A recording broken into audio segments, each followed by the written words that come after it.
خەمی شوێنی نیشتەجێبوون و بەرزی نرخ و کرێی خانوبەرە یەخەی هاوڵاتیانی ئێرانی گرتووە، بە تایبەت کەم دەرامەت و هەژاران.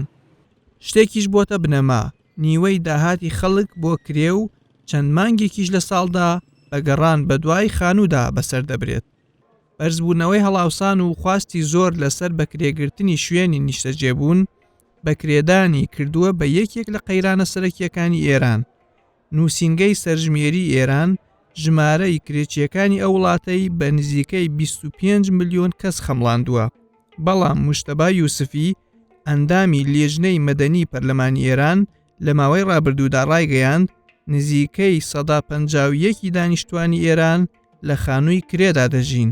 بۆیە بە لێکدانەوەی ئەو پەرلەمانتارە ژمارەی کرێنشینانی وڵاتەکە نزیکەی 45 ملیۆن کەسن. تارانی پایتەخت نزیکەی نیوەی خەڵکەکەی کرێچین. نرخی یەکەیەکی نیشتەجێبوونیش لە تاران بە بەراورد بە ساڵی ڕابردوو بە ڕێژەی 186 زیادی کردووە، وەک ئەوەی ناوەندی ئاماری ئێران ئاشکرای کردووە.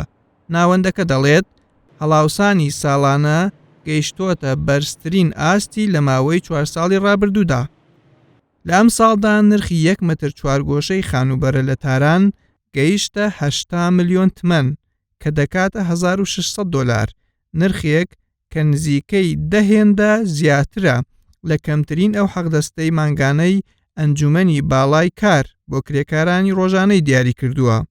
واتە کرێکارێک بە حەقدەستی 10 مانگ جا دەتوانێت 1 متر چوارگۆشە خانوو لە تاران بەدەست بخات. لە ساڵانی ڕابردوودا بەرزبوونەوەی نرخی خانوبەرە لە ئێران بووەتە هۆی شەپۆلێکی بێماڵی و سەرهەڵدانی دیاردەی خەوتن لەسەر شەقامەکان، لەسەر پاسەکان و لەسەربان و لە ناو قەبر. ئەمە جگە لە کۆچی موچەخۆرانی کەم دەرامەت و هەژارە لە شارەکانەوە بۆ شارۆچکە و ناوچە پەراوێزەکان.